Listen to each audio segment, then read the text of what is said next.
I'm Crystal Oculee, the Chief Financial Strategist here at Confidence Wealth, and every week I try to bring a topic to you that's important, that's talked about in my meetings, and see if this can help you.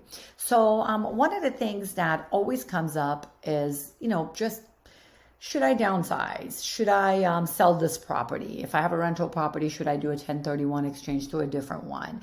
What's the best situation? So different types of scenarios. And I think those conversations, a lot of times, I find that clients sometimes don't share that. There are things that they're sleeping on and thinking about, but it so is important that you share that with your team. And your team should have the tools to be able to actually run those scenarios for you. If they don't, there's an issue. Now, if you're obviously a client here at Confidence Wealth, you know these tools are available. If you're listening to this and you're like, I talked to my advisor and they just don't have that capability, it's important for you to then go somewhere that does allow you to run those capabilities, because it really will help you understand which scenario makes the most sense. I'll give you some examples.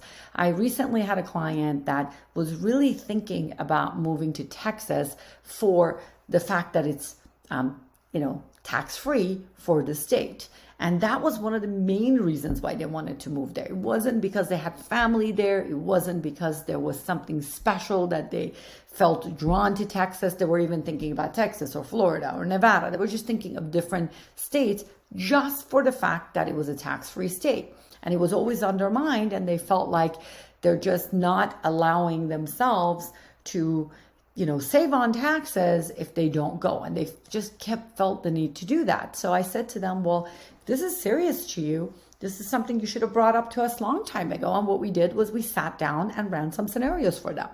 And it turned out for them to move to a tax-free state, the benefit of savings was about $7,000 per year.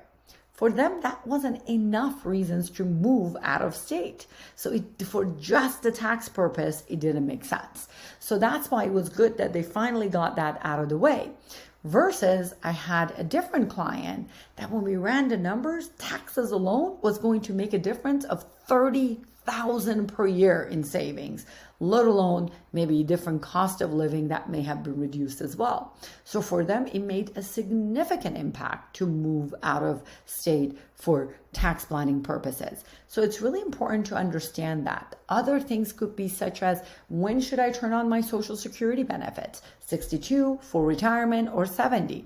I had situations where I ran the numbers and it actually hurt them by delaying it later because it was one piece of the puzzle. So as they were delaying Social Security and depleting other resources over their lifetime, the benefit wasn't really even kicking in to what they thought was going to be the benefit. So it doesn't mean for everyone the answer is the same. I had situations where delaying Social Security benefit added over $100,000 difference in their lifetime. So again, you can see it's not always the same. It's going to be different answers for different people because it depends on the different pieces of the puzzle, which is, where's the rest of the income? What are their expenses? What type of assets are already they have that are getting invested, and what type of income are they generating? So running all the different scenarios makes all the difference in the world. Another example I will give you is pension plans. When to turn on your pension plan? Should you have it be survivorship or without survivorship? I had couples where 100% survivorship made perfect sense, and I had other couples where it didn't make sense. It actually made sense to do single life and get a term policy to cover during the years that we were concerned with. So it's so important to run these scenarios and see what makes the biggest impact on your pocket. So I know a lot of times when people, think about retirement plans and financial plan, they just think about the basics. And it's not just about the basics. It's also about all those different scenarios. And that's why you have a team to really run those numbers and scenarios for you. And working with a team that has the right tools to help you with that is really important. There is what we always discuss that's called the Monte Carlo simulation. That's what the Monte Carlo simulation helps with, running different scenarios also on the market to see with all the ups and downs and all the rest of the pieces, which is my income, my expenses, my real estate, how does everything look by the time what I expect my life expectancy to be. For some people, life expectancy is 85, 90, or 95 or 100. I like to at least plan for 90, I would say. Be smart about that, go longer than shorter.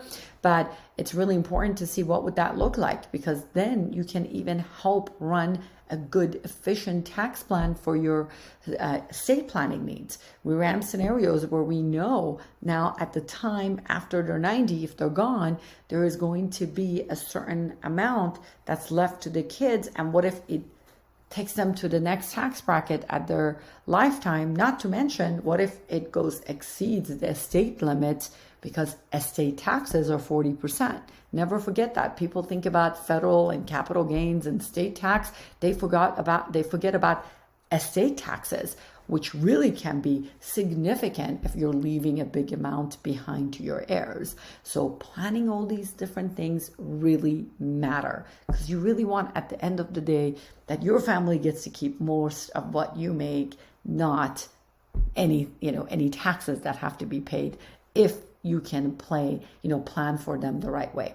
Again, fair taxes are fair taxes, but unnecessary taxes, because you didn't do a good financial plan, that's where I say we missed the mark. And that's not important for anybody, right? You want to make sure you never miss the mark on that. So be sure that you're on top of your financial plan. Be sure that you ask for different scenarios when you need it, because your advisor and your team can't read your mind. It's important for you to communicate all of that to your team. And if your team is not capable of running the numbers, then you know you have the wrong team. So again, our current clients, you have a team that can run all these numbers. So utilize them, because sometimes you think they're going to read your mind. It doesn't mean that's going to happen. I recently had a meeting with a client who didn't even know they can run all these different scenarios, because they didn't think that was part of the job of their team. And of course it was. So they felt so good when they found out that once they communicated that, they were able to run all the scenarios they needed to help them make the right financial decision for their family. So anytime you think about anything that you want to talk about, please feel free to post it to me. And until next week, have a great one.